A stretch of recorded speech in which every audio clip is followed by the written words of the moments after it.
The Global Latin Factor Podcast.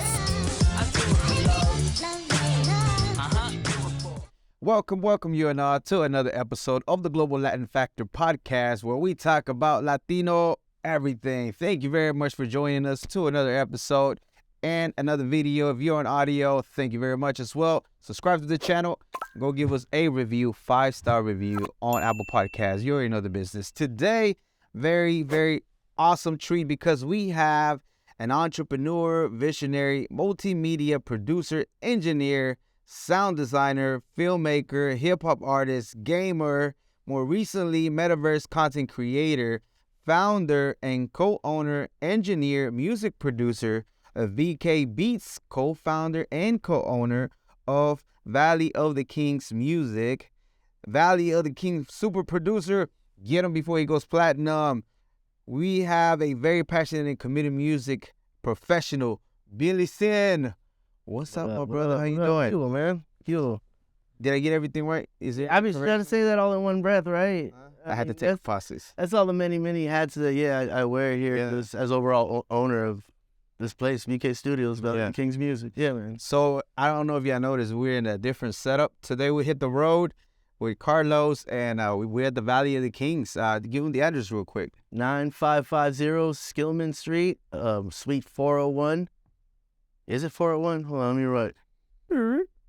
Suite 410. 410. Okay, and then telephone number if they ever need some work. Studio, quality sound, engineer, master, everything. You do it here, right? Yeah, just call me at 469-223-1591. All right. It's never changed, man. It stays the same. Awesome, man. I know we'll get into all that right now, but we're going to go ahead and do a segment that I like to call Preguntas al Chile.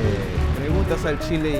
You have not subscribed to the channel, check out the great graphics Carlos put together for the segment. You need to check them out. You ready? Dale. Are you sure? Everybody gets stuck on this segment, man, but I know I got faith in you. Dale. Do I have a time limit to answer? I got quick fire? That's quick fire. Okay. Tacos o tortas? Okay. Tortas. Corn tortillas, flour tortillas. Corn. Pupusas gorditas. Pupusas. Jarrito Fanta. Jarritos. Agua de horchata, jamaica, tamarindo. Horchata. Salsa verde, salsa gorda. Verde. Okay. Menudo, pozole. None. None? Valentina, cholula, tapatio, tabasco sauce. Valentina. Tres leches, cake, or quesadilla, cheesecake. Quesadilla cheesecake.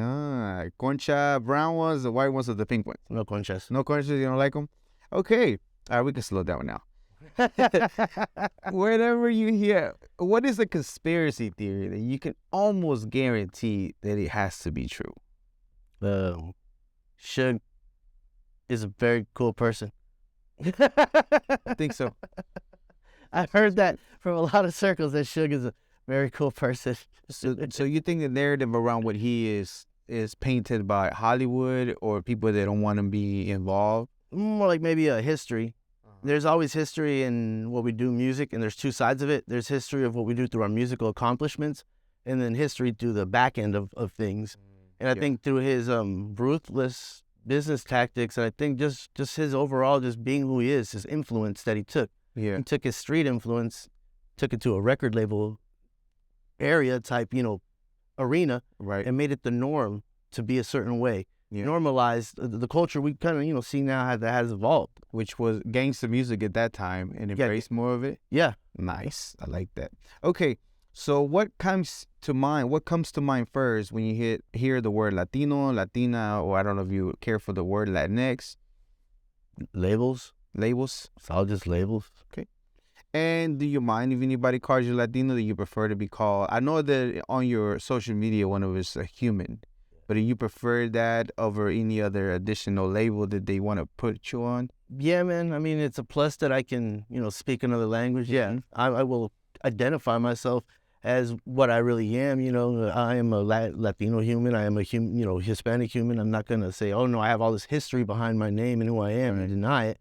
But I'm not going to let that limit me on, oh, that's just my category. Categorize me under this. Right. I don't like that. I'm a multi-genre artist. I do rap music. I, do in English and in Spanish. I also do blues, rock music. Yeah. There's a whole spectrum besides the people that I record too. Then there's that, point of the whole prism, the recording and producing of people. is different than being an artist also. Yeah. Do you think being a Latino helps you out with that? Because usually when we grow up, we hear all kinds of different music. We hear whether it be a salsa, merengue, rap, hip hop, and things like that. I think the things that is just influence. I think it's just really anybody who has influence with music is going to pull from their past. Right. So a lot of us, if we don't even realize it, some of the music that we listen to our late middle school to high school years is still a catalog we go back to. We're still going back to that. Yeah. So as you create music, you think on that aspect, am I going to write songs that give that to somebody, to a generation? How can I grow with a generation and make music that's as timeless as what, impacted me? Yeah. So you stop making music as, I'm just writing. You start making music for the feeling. Yeah. And then some of that music is even recycled and redone, even for our era, that is even older than that. Wow, but that's a secret that's been done forever with music. The regurgitation, recycling of the earworms. Yeah. In order to have, like I said, a generation maybe you haven't connected with. Yeah. That's the way you connect them with. Open up a catalog to people like, oh, hold on. He sampled that song that I played for my graduation back when I was in so-and-so in 1970-something. Let me give this artist, Kendrick, Lamar, a chance. And then boom, you have now your aunt or your mom even listening to something that's on your playlist on Spotify. You're like, wow, okay. That's great. We can relate now and bump the same music. That's always really cool when you can do that. That is cool. Tell me about I never heard that phrase, the earworm thing. Tell me what exactly does that mean? What does that phrase mean? So you're always going to have certain things like Three Blind Mice is always da, da, da, da, da, da, da, So go and you listen to those things throughout different music, which use the da, da, da, and even those little bits. Well, the artist or producer will go and use from different points of your life. Right. So he'll go and hit you from Marietta Little Lamb, even down to a popular theme song that you've been listening to. Like Old MacDonald and things like that. Well, like, let's say, being in Dallas, you had those Mattress Giants commercials. Oh, yeah. Those, only at Matt. That's an earworm for somebody in Dallas in that point in time that they're going to recognize. Okay. So then think about it on a whole national level. And what age group you're hitting, what things were special to them. The Hey Arnold theme song, Different Strokes theme song, just all borrowed from that as a good producer. Borrow from those little things and then hit, the heartstrings of people. And then that would connect with you because you don't even know why you're liking it, but something sounds familiar to you about that. And that's what draws you to listen to it. I was listening to a song, I believe, by Nardo Wick, and he's basically doing Tom's Diner. His cadence of rap is exactly, even down to the hook, he doesn't do Tom's Diner. He does his own interpolation of what it should be. But if you know Tom's Diner, you're like, oh man, that's cool. Who's Nardo Wick now? That's pretty sick. I like that. Okay, so you started. Your family is from El Salvador. Is that your family or just your father or your? My mom and my dad. Both do. Mm-hmm. Do you know a little bit of their journey as far as El Salvador? You were born in Boston. Yeah. We'll touch up on that in a little bit. But do you know how their journey was as far as getting to the States or getting to Boston? Yeah. My dad in his youth and stuff, he liked to get into trouble. He had a good old time living as every youth in El Salvador. Absolutely. But he came to age at a very special time in El Salvador too, when there was a civil war going on. Yeah. So a lot of his life, a lot of the people in our family were very prominent military figures that did cool stuff. But when it got to that point, you had a little division of what was the cultural norm and who you could hang out with or what places were you going to. Right, and if you had a family that was very military influenced, you always would question at a time that you had, we're talking about this is post-Beatniks. My dad was born in 1952, post-Beatniks. Mm-hmm. You had the Beatles stepping into their evolution stages, and that music influenced what was going on there culturally as well. Yeah. So what was the American influence teaching some of the youth down there to rebel, be the counterculture? Yeah. Well, over there in El Salvador, the counterculture got you shot in the street. Ouch. So my dad was very counterculture, and guess who else was really counterculture? The guerrilleros over there. So the guerrilleros were fighting hippies, and they also had the best stuff. So getting caught up in that whole situation right there put my dad in a real life journey with, hey man, your lifestyle that you've picked is now gonna dictate your life and death. Yeah. He got arrested with his brother. They whole police chase. They shot up his car. They put his car right there front and center like they used to do back in the day. Like, look who we caught. Yeah. And for a long time, for about a total like 15 days or so, My father was taken to police station, was sequestered with his friends, and was put to different torture while he was there. Nobody knew he was even who he was. His family didn't even know he was still alive. When they saw the car, they saw it all shot up. Nobody could have survived that. But him and his brother survived after a high-speed chase that when they wrecked, he said, all the weed we had was all over the place. And we both checked each other out, we're like, we're alive. And Right. and then the military was like, yeah, you're alive for now. And, my dad told me a lot of crazy memorable things about just that short 15 days or so of him experiencing things where there was a cliff over there in El Salvador. World famous cliff. I think they threw those nuns off of that cliff back in the day that caused the U.S. to really get in there and check more about why they assassinated Romero and stuff.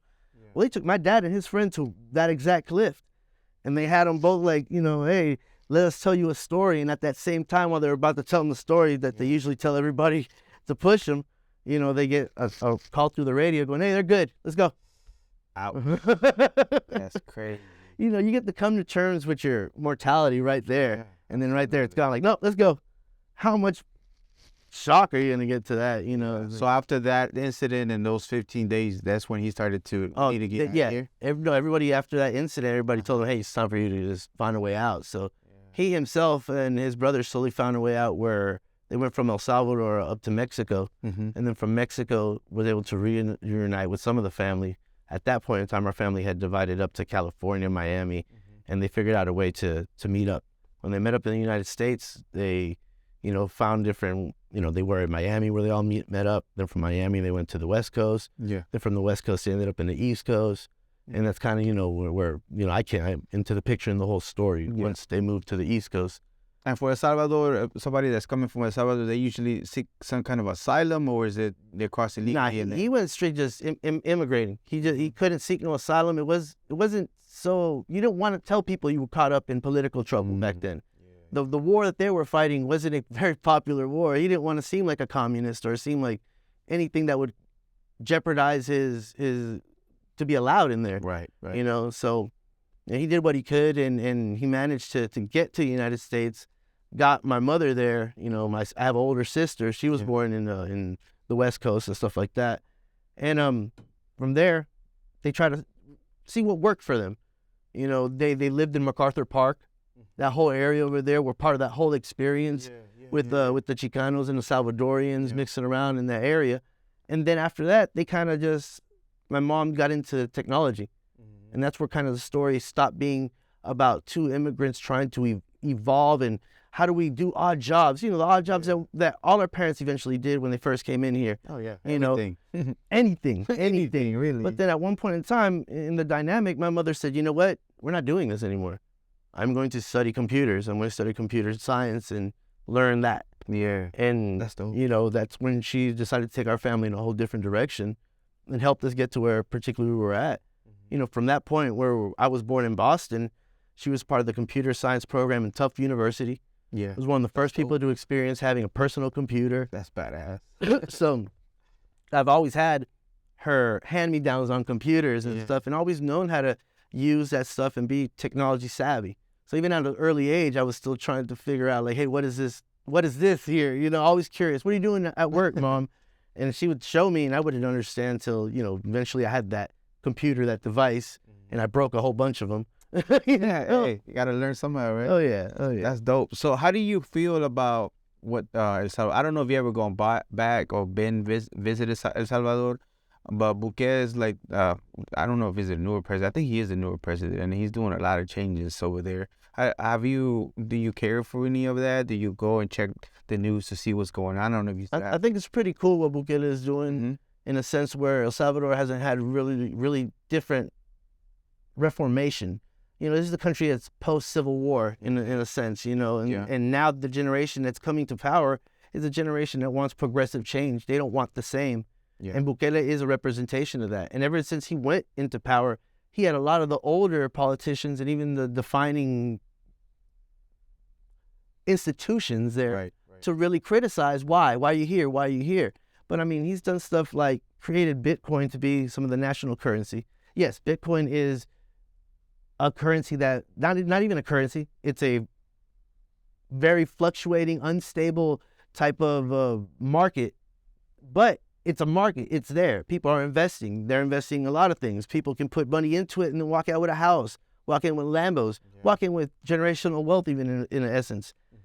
It's almost the same thing when Wall Street became open and selling penny stocks. Yes, you had a bunch of people, even like the Wolf of Wall Street dude, embezzling that and making investing a bad thing. Bernie Madoff made off with half of America's money. That guy. So now we're entering so what he did, a Ponzi scheme, is what in essence what some of these cryptos and NFT type things are. But yes, you use them for evil, you're gonna be evil. But there's also a whole brand new other landscape, the technology behind it, the blockchain behind it. That whole blockchain technology can be so useful to us, not just for crypto technology, by the way we store things, transport things, information. I mean, it's amazing what you can do with just that blockchain technology. Even for, like I said, any medium, entertainment, music, you can just change the whole way that you store your music, keep track of your music, and not having any third party really know, keeping an extra eye on your thing. Not to mention, even if you wanted to do a big transfer, the banks are ridiculous when it comes to doing transfer. It takes forever in a day, and then they tie on fees. But if I'm not mistaken, the reason why he did or allowed Bitcoin is because their currency was like bad. Like their currency was not really nothing that was worth like using or even, you know, have it in a country. So that's the reason why he opened up something that, you know, people can actually buy stuff and but by introducing the Bitcoin, what did you do also? You opened up their market, which what they needed, the economy to boost, and they opened up their market to what I call the crypto consumer. The crypto consumer doesn't spend money like you and I, and they have to realize, how are we going to make our little poor country full of crypto consumers? Well, they didn't really have to worry because they already had one of the most prominent things going on in their country that Bukele did capitalize on, their beaches. He made sure that El Salvador had one of the best surfing scenes known to man. So what are you going to attract naturally when you have the best surfing scenes? Tourism. And then you're going to attract young tourism. And what does young tourism have? Crypto. Or some type of crypto. You know, and if you don't have a place for them to spend it, especially like El Salvador, they're not going to come back. So what did he say? Oh, no, we're not letting this money get away from us. We're going to invest in that and have the crypto consumer have a haven here because they don't allow it. You know, what is it? Bitcoin and most cryptocurrencies are not allowed in China because it's manipulation in a way of their economy or getting into what they already have. Because they're tapping into something that they can't control. And the common people do it. But China's going to go ahead and have one of their citizens be the one who holds the main backing of crypto. So it's kind of like double-edged sword they like to play with, hypocritical. See, the thing is that we already, whether we want or not, things are already crypto. I don't have any cash in me. I have my card, and that's zeros and ones. Like, that's all it is. It's not anything that that's all it is anyways already. But it's just a different way that you don't have to worry about a central bank and that controls that, and you are able to let the people use their money the way it's supposed to be used instead of having somebody that dictates it. The concept of a cashless society. They promoted that. I remember being in like the talented and gifted classes back in the day. And one of those things is like, explain how a paperless society would work. You know, I'm right now thinking, damn, what were we talking about? I know. We were talking about what's happening now. You know, we didn't realize the value of an app. I remember telling a lot of my friends and some of these, you know, my clients saying that, hey man, we're not going to consume television in a regular fashion. We're going to consume television in an app. Our channels aren't going to be channels anymore. What are you talking about? Yeah, they're like, what? Yeah, it's going to be a homepage, and we're going to download apps that these stations want us to download. Because what? We're going to pay for their premium service. Download the app for free and pay for the premium. We already get duped into that. And at that time, it was like Candy Crush. So you had all these mediocre computer games getting you hooked with a pay-to-play system. Right. And then all these, you know, I see broadcasters. Paywalls after paywalls after that. Oh, yeah. I remember the good old days where I was thinking the other day, the good old days where everything was free on the internet. Now, anything that you're trying to get is free for a couple of days. And there's the paywall or whatever you wanted for their premium services. Everything, bro. And it used to be like everything was free. Like you can get all kinds of things that are for free. You can, but it's a whole lot more challenging now than it used to be back in the days when everything was just like, you might as well just get the subscription for that free week and get your work out of your way. If you get money from using the free thing, then get the subscription. It's worth it in the end, instead of trying to find a pirated program that before, You get a program that's only updated maybe once or twice a year. You're waiting for the next year to come out. Now these programs get updated monthly, weekly. Every something happens. And you might as well do the whole actual subscription and be like, I'm going to just whatever. And if it doesn't, you don't want to cancel it, cancel it. Cancel it. It's so easy to cancel too, as long as you remember to cancel it. Because, and then also that if you try to get the pirated thing, nowadays there's so many freaking easy viruses and Trojan horses and all kinds of stuff that you can get. Might as well just be secure with things that they provide you, like, which is, if that's what you're doing and you need it for your means, you're gonna have to invest in that part. Okay, what do you think about the criticism that Bouquet has as far as like countries were saying that he was violating human rights and different things like that? I don't know if you heard anything like that.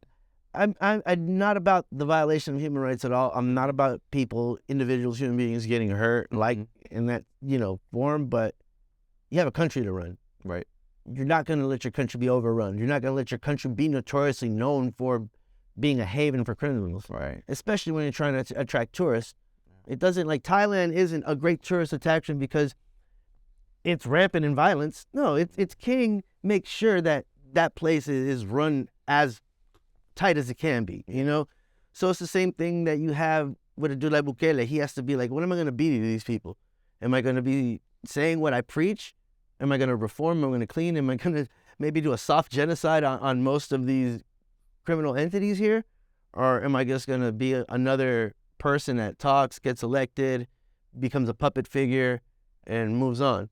Because feels like what El Salvador had for a long time, is those type of things. You have dudes from partidos like the FMNL, L, that they were big revolutionary, trying to be progressive, trying to change El Salvador. And then once they get their individual elected, it's more of the same, more of the corruption, more of the, oh my God, I thought this is what we fought so much to get here. Oh yeah, we fought at some point in time. We were about that, but this is what happens. Yeah. Just like yuppies. They used to be cool ass hippies, but then they got poor and they have to join the workforce. And they still want to be cool grown parents and stuff, but they're yuppies, man. They forgot where they really came from in the end, Yeah, I see like those people in those countries that try to criticize them for those things don't have to live there with the people that were committing crimes and murdering people. These people were murdering people, and it's easy to say from the outside looking in about how your country is nice and safe and anything and try to criticize that country, but you're not having to bury your relatives. You're not having to, and those people are doing that and terrorizing those people within the community. Yeah. Like, how do you, and then at the end of the day, I'm not much of a petty person for somebody that's a criminal. Like, how do you think you keep criminals going back? You give them a comfortable place for them to go back. It's easier for them to go back. But if it's challenging, they'll probably think twice before they do a crime again, because they know how hard it's going to be. Also, and hopefully you can reform them at that time. But also think about the time that El Salvador's crime was very rampant. What kind of policy did we have here to send that? Like he said, we're not sending there. Well, no. They basically had a policy that, if you're a criminal MS-13 gang member, we don't want you here. You're immediately deported back home. So you brought that same story that you hear where people who have been born in El Salvador, but they never spend really more than a month or so of their life there, went to the United States, are Americanized, and they're deported, going back to El Salvador with the culture they're at now, introducing to now Salvadorian culture, especially crime culture, how it gets down here in the United States. And some of these people that are deported as well are ex-vets. So now you're sending militarized criminals to go into a country and call it their own. I mean, it's not different as recruiting the same thing that a terrorist organization does. Yeah. Just, different rock, different crack. It's true. That's crazy, bro. And did your dad share all those stories with you as far as what he went through? My dad, he shared me the stories where, he was pretty young when he went through those things. He was, I can believe, man, maybe like 17, 18 when he went through a lot of that trauma, and then he left to the United States at a young age. When he went back to El Salvador, and I went back when I was, I believe I was like 15, 16. Yeah. He hadn't been back in like 20 years. Yeah. And I remember, and I knew how important was the moment in time that he lived in, because I'm chilling, I don't know where, this is like day 5 of already El Salvador, being there for a whole 2 weeks. And I'm eating, outside seafood with my dad and my mom. And out of nowhere comes this dude, long white hair, and salutes. And my dad just looks at him, and he just tells my dad his name, salutes him, says this whole whatever spiel, and they shake hands, and they talk for a while. Then he introduces himself to us, and they shake hands, and they part ways.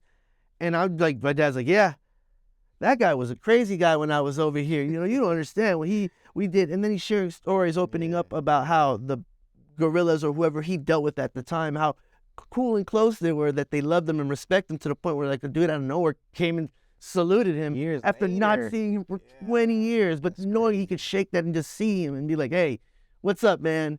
And that just showed me how it's different the times that are those, those people live. The people especially that have been through a civil war, when your father can tell you, yeah, my best friend, because he got arrested one day, we were chilling with him, and the next day we walked by, his head was on a stick. Ouch. And we're literally chilling and walking every day as his head's rotting.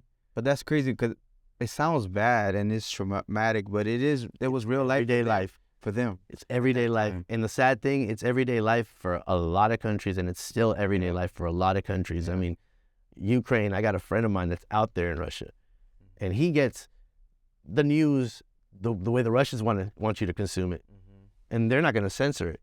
And the one thing that's going on over there is the same. Just government's playing with people. Yeah, true that. That's all we are, just playing with us. How much of us can we throw to the fire until the other team says we're tired? Yeah, that's true. Battle fatigue, man. So you were born in Boston, but you moved around a few times. You went even to Puerto Rico for a while, and if I'm not mistaken, also Colorado, right? Yeah. You've been all over the place. I like to travel. Yeah, that's good. Yeah, I was born in Boston. That was fun. It was cold. How do you feel? It was cold. Patriots fan or no? Oh, you don't really care. Yeah, I like the Celtics. Like the Celtics? Celtics got you. It was cool. I never New England type thing. I wasn't about sharing. Yeah. So, everybody's like, yeah, New England. I mean, you're from Connecticut. That's hilarious. The stadium's in our state. Like, nah, it's our, we're sharing. Okay, cool. It's freaking cold over there. Yeah, it's cold. It's super cold. I remember when I was little, we were there during one of the craziest blizzards over there. Kind of like the one that just happened in Buffalo, or worse? Yeah, kind of on, maybe different because, the world's going to shit environmentally now. Yeah. But back then, it was that bad that had a lot of snow, once in a lifetime type of snowstorm. Yeah. So I do remember that vaguely. How many feet do you say? Man, I was a small child, so I do remember them opening the door and that. Last time I saw snow like that was when I moved to Colorado. And people told me that was normal in Colorado. So I'm like, okay, I bet. It's time to shovel snow, I guess. See, here in Dallas, we might get like maybe not even a foot, but over there upstate, freaking 6 feet, 7 feet, 8 feet of snow. Like that's like nothing. And it's okay because like they have the streets are equipped, the public they ready service, they're ready for all that stuff. While over here, we're used to just easy breezy summer weather. The minute we get a foot or something, everything. They're like, oh crap, not enough salt over here. We weren't ready. Tell us we weren't ready. No. She wasn't ready. They got plow trucks over there. Yeah, all kinds of stuff. You got people putting chains on tires. You give chains to one of us.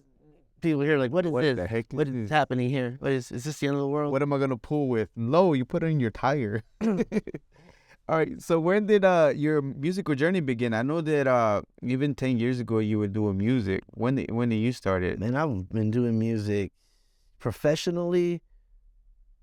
It's 20 years now. 20 years. So since I was like 19. Yeah. I caught the bug listening to it when I was in my teens, and listening to cool stuff. But hip hop music started speaking to me in a professional manner, and then also in a wanting to learn more. Yeah. It's like, hey, this is music, a cultural movement that's happening in my time. I'm part of it. Just like my parents were part of the evolution of rock music and the whole, whatever that ended up being. So I'm like, hey, I'm at the beginning of this thing. I'm interested. I want to know more. And as a fan, I got deep into the things I liked.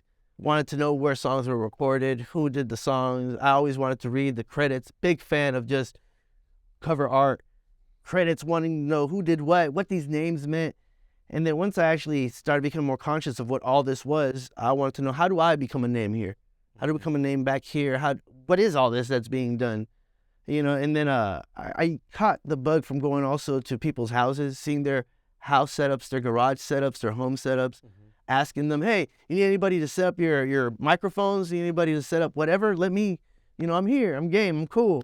Yeah. And then from then it was like, I'm here. You feel that. You feel when you set up something and somebody's performing on it could be the smallest thing as pushing a fader or the smallest thing on the whole microphone and how it sounds. And that dude goes, man, this is the best I've sound on stage. And you're like, yeah. That's you. So easy. You know, and you don't need a self-recognition. You don't need the attaboy. It's more like, hey man, I improved, which like, oh, I've never sound so good. Yes, I improved your mentality now this particular stage. Because in the end, that's what you want to do. You want your engineer to want the talent to come back to that stage. You know, you want him to have the best experience, to be like, you know what, I'm gonna stay here tomorrow. This facility is so great, I'm gonna give you an encore or whatever. That's a win-win for everybody. You got an extra night of a job. The venue tries to scramble to facilitate, but at least you know your skill caused that to happen. It's very rare that people even understand the journey that it takes to, I guess, push one damn fader. You know, even performing, and you grab your microphone and you see that whole front row, which is the only thing you can see because of all the lights, and you see that whole front row actually talking back to you in either body language or talking back to you as in reciting your songs, or talking back to you as in walking away and not liking your music, you know? Yeah. That was more the feeling I liked about music instead of creating.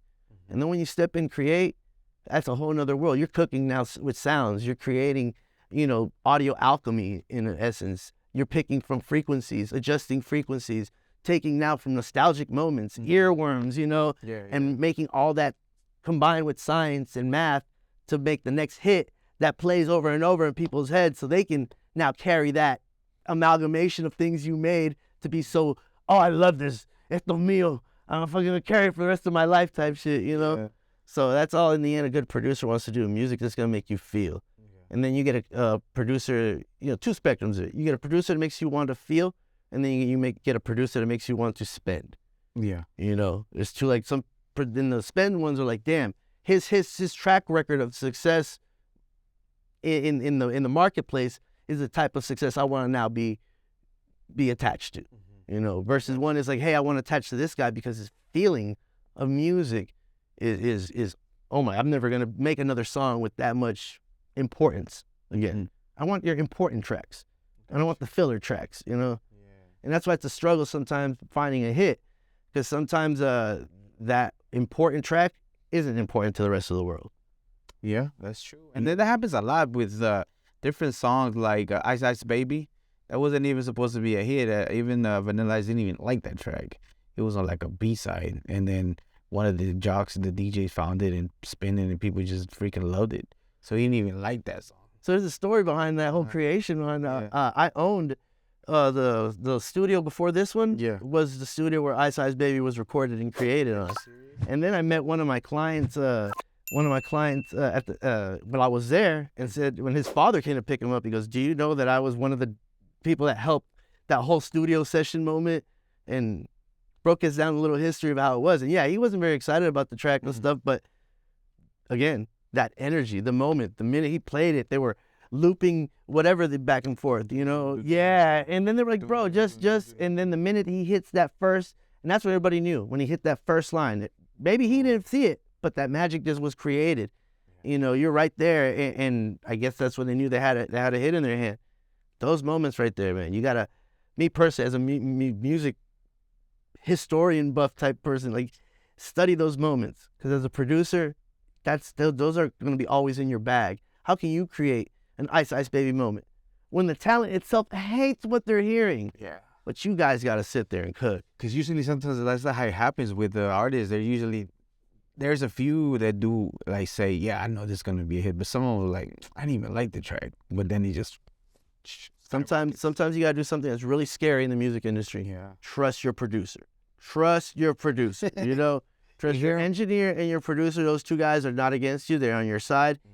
And just, if he says it's not a go, have trust that you came to him for that opinion. And if you're always fighting with your engineer and producer, maybe you don't need one. Yeah. Maybe you don't need one. All you need is someone to press the buttons, press the faders, and you direct them because they're so efficient with the program. Great, that's a big difference. That's an engineer. That's an audio engineer. That's an audiophile. That's a dude that sits there and wants to sweep frequencies all day. Yeah. Versus a producer engineer, I need that feeling. If we're not feeling it today, session's over. Session's over. You guys regroup. Yes, I know it's a waste of money, and sometimes if the studio is yours, you're gonna eat it because if it doesn't feel right, why force it? Yeah. And I've been in sessions where it doesn't feel right. I've done my part of sessions where you're like, crap. And the hardest part, and I don't know if every engineer does this, but the hardest part for me is to stop a session and be like, hey, guy, what are we doing? In a real conversation, come in here. What are we doing? Because we've been half of the session on a hook. You're not hitting tones. When I try to describe to you progress, you don't know progress. You think I'm insulted. We're not meeting a chemistry here. Yeah. So it's either I'm not the right person for you to work with, or maybe this industry isn't the right path for you. I ask hard questions like, what's going on at home? You have a child. How much of the budget at home goes to making music? Do you really have the time to invest in yourself? Because it's going to take this much. Because when I'm seeing you come to the studio in the last 3 months and you're spending this much, is that really a budget? Are you a hobbyist musician? Because if you're a hobbyist musician, I'm going to back off and we're going to have the best time of our lives here and really dig into music because you want to. But if you're a commercial musician or a musician really trying to make an impact, you're going to analyze every bit, nook and cranny. You're going to go through every trial and error moment. You're going to really sit there and try to get the best product because you're only going to live through those moments and feelings at one time. But you do have to have those conversations. Exactly. And that's crazy that I don't even know how your sessions went, but it is important to know, like, what is your direction with this? What do you want to do with it? What do you want to come out with it? Yeah. Understand that if you're going to be something like this, you're going to have a budget. You're going to have to have the funds needed. Yeah. Like, you're not recording as fast as we wanted to, so it's going to take a little more time to get it right. So if your budget's good with it, and then you don't mind, so we can get it right, and for what you're looking for to put it out to the masses, and we can do that. But if you're, have a couple of babies in the house, you barely scraping by, you really are not. You haven't gotten the motion of recording and know what it feels like and putting them out. Then it's gonna take you longer, so it's gonna cost you more. Invest at the home studio, and then bring me back your mixes. I ain't tripping with that. And sometimes some of the best, like I said, feeling. It's about feeling to create music for me. If you're in my studio and you're spending that premium price, and you're not getting that same feeling you're getting at your house from a setup that you like to record, but the only thing you need is someone to make it sound right. I mean, let's do that instead. Let me get because I get mad when my clients play me the demo. And when they come here to cut it again, I'm like, come on, guy, where's that energy? Where's that energy? And then sometimes also, double-edged sword on the whole thing, the artist might record a version that they love, but they've been listening to it before use for so long. And they're proud of their baby. I mean, they're proud of it. And then they bring it to me, and I hear potential. I hear like, oh, my God, yeah, this is nice. But let's try adding a couple more layers on this part. Let's re-record the first verse because it needs clarity. And I think this word here you can take out to make it like, oh, really modern, really, really now. Key words like that to tell the artist like where you can construct your criticism per se. And they get a thing called demoitis. And they don't want to hear those things. They're like, nah, Bill, that's too much. You're adding too much to my track. You're putting too much. So that's where the producer, not engineer, producer-artist relationship has to step in there. How are we going to make this a collaborative process so it's still your song? Because again, not everything I say is right. I'm just a really professional, educated opinion.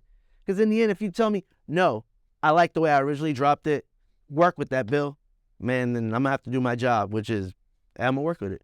Because in the end, let them know, like, hey, I respect it. Is this what you want? It's just my humble opinion on it based on what I studied, but that's what you want. Don't come back at me that you didn't go your way. Because I told you. Oh, yeah. Some clients, they're like, hey, man, so did you like it? And I go, yeah, I loved it, except the part where you told me to keep this, and you're like, shut up, Bill. But you went to school for this. Like, you went to school to study for. First of all, let's talk about your name. How did your name came about? Billy Syn? Yeah. It used to be different people with the Syn. I don't know if it was a different crew, right? Like Yeah, it was all. I had a back in my youth. I had a party crew called the Syndicate. And we just party. You know, that was what we call each other. We like to just get together. All of us were from different walks of life. Mm-hmm. So we figured, hey, let's just create this whole little party syndicate that we do. And the name stuck. We all grew out of it, and some people stayed. It's still in the doing business with me. We just decided to all apply the same last name moniker. And we all carried it. We did music. We did business, you know, like the ASAP mob and stuff like that. Yeah, ASAP. So before they were doing that, we were walking around doing, you know, Mario Syn, different people like that. And, you know, then eventually when I got into being an artist, you know, I just, that was me. I've already been in this whole lifestyle I created, this whole syndicate lifestyle which involves being a musician 24/7. Yeah. I mean, the minute this camera turns off, you're still going to talk to the same person. You know, I'm still gonna be a multifaceted artist. I'm still going to be multi-genre. I'm still going to take you from anywhere here in the city. I'll take you, and you'll be like, really? You can hang out here too? And like, I can hang out anywhere here because I love the city for its culture. Yeah. You know, there was a point in time, like you said, I went to Colorado and stuff, and I was trying to find an identity where I was fatigued with the music in the city. I was fatigued being part of it too. It's kind of taxing when you like a certain sound, and a certain sound you're trying to evolve doesn't come out. I mean, imagine if the Motown sound didn't come out of Motown when it needed. Thank you very much for checking out this episode. Make sure you hit the subscribe, notification bell, and now back to the podcast. You know, and it wasn't forced. And that's what I always wanted. I wanted to create my sound, my palette, the way I hear things to come out, you know, but also you can't force that. It has to come out. You want it to be the Dallas sound? No, not necessarily. Not Dallas sound. Again, I don't like the labels of like, this is mine, this is that. I just wanted it to be home to the people that really couldn't find a home. I went to every studio in Dallas to record at some point in time. I spent good money, and I never felt like I was home. The only place I felt like I was home is when I was home. Gosh. And then when I got out of the house, nothing felt like home unless I was touching those faders. Nothing felt like home unless I sat there for 8 hours straight, 12 hours straight. And then even going back home and not having my setup like I used to, I was like, this isn't home. This isn't home, man. I got to wake up and do regular, you know, wake up, you do what you do in the morning, and then you go to the car to drive to the studio. When before it was like, wake up, go to the board, keep it going, rinse and repeat, you know. That's the only way you're going to do what you love, you know. That's crazy. So where did you decide to go with Billy, the actual name Billy? My real name is Guillermo. You know, and I hated going through life with people not knowing how to pronounce it. Yeah. I hate repeating myself. So I you know, my dad is a Guillermo also. So whenever he tells me, he's like, hey, when I'm around, you know, some friends I'm Guillermo. When I'm around other people, they like to call me Bill or William, and so Guillermo, Billy, all that, since I was born, it was always a moniker. Like a play out on William, Guillermo, Billy. Yeah. That's pretty cool. You know, the Americanization of it that the Americanization of Guillermo will be the equivalent now, Billy. Yeah. You know, or Memo type thing, you know. Yeah. And I didn't like being called Memo would be more like a Latino Mexican type of, because most of the Guillermo Memos, that's what we know. Yeah. But in the U.S., it could be Billy. Right. And then when you go to Puerto Rico, I remember in Puerto Rico, at a point in time, I didn't really like being called Billy. You know, I like being called whenever they say Guille. Ahí está Guille. You know, I like how they called my dad that. So I was like, man, I kind of like that. That's kind of cool, you know. How long did you live in Puerto Rico? I lived there when I was till, 6 years old till a little bit, almost 10 there. I went there. I survived Hurricane Hugo through there. Damn, a lot of cool stuff. I saw Puerto Rico go through a lot of nice late 80s, early 90s change. It was very special seeing people all over the island. They're not from Chicago, but they're wearing Jordan all over. I mean, the Puerto Ricans wearing Jordan all over the place, watching Michael Jordan shows, it being a big thing. And you saw how much American influence, even down like premieres of The Simpsons and stuff like that, when The Simpsons was over there and people could get it for the first time on cable and satellite. It was a huge thing. Michael Jackson, all these pop culture huge things were magnified by 1,000 in Puerto Rico, just how they embraced, you know, just American culture and pop culture at that time. Yeah. at that time. Yeah. That's true because people forget that Puerto Rico is part of the U.S. It might be a territory, but it's still the people there are American citizens. Yeah. They're not. They don't have to renew residency. They don't have to nothing. They're like there. And there's a lot of them in New York, Florida, all that area, the East Coast, and it's just Chicago. I got a large community of Puerto Ricans. That's pretty cool though. Yeah. Do you remember any of like the beaches and stuff? I remember all of it. Yeah. I remember all of it. Yeah. The beaches, the festivals. There was a festival that I love called the Octavitas. That they can. The one thing that stood out that over there they make these masks out of coconut shells. These crazy cool elaborate masks out of coconut husk shells, and there's some can be creepy, some can be really cool and ornate. So I really like the festivals that they just came with their cool ass costumes, you know, traditional San Juan downtown vibe. You're like, wow, this is almost like Mardi Gras type feeling, you know. I imagine now it's a whole big old thing, but seeing that was really cool. The food is one of the best things over there. I bet you it still is. The street food, even down to the vendors selling you coquitos on the side of the street, you know, and then merengues, and then even going down to certain areas where a dude is selling a jug where you think like, why is he selling a jug of dirty water? And then you go and no, it's guarapo.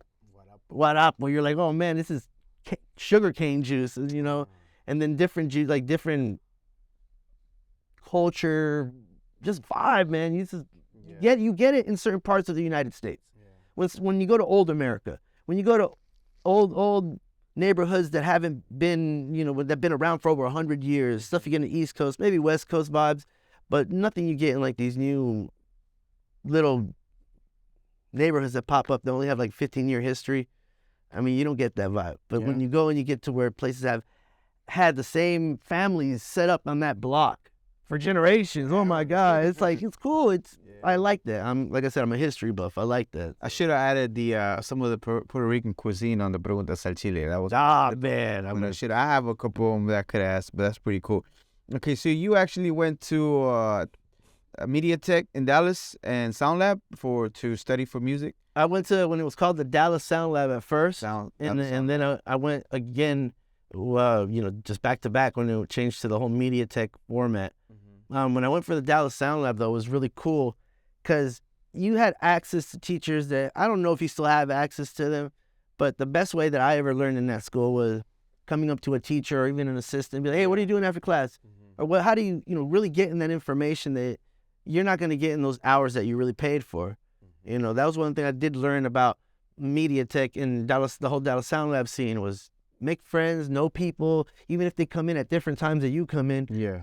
Create a community, learn how to build a community at a very early point in your career, because that's what, after you leave here, that's what you're jumping into, a community. And if you don't know how to be a cog or be a part of it or learn commerce within it, you're just going to be another guy being like, give me my place, give me my entitled turn.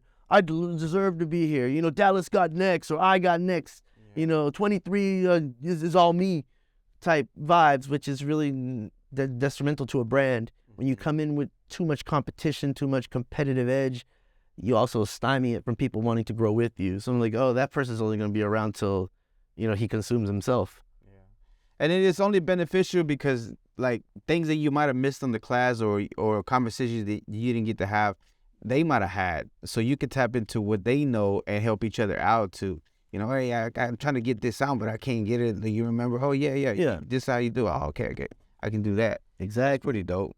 So, yeah, that's pretty cool that you learned that lesson, because I don't know how much you tap into the people that you went to school with or still keep in touch with them, but I'm pretty sure they help you grow to get everything started. Oh, definitely. Everybody that I went to school with, I still know a couple of cats that I've met that do different things in the industry, and then I know some people that I met by going there that they just walked in through my session like, hey, what's up? How you doing? We heard you were making cool-ass music. Yeah.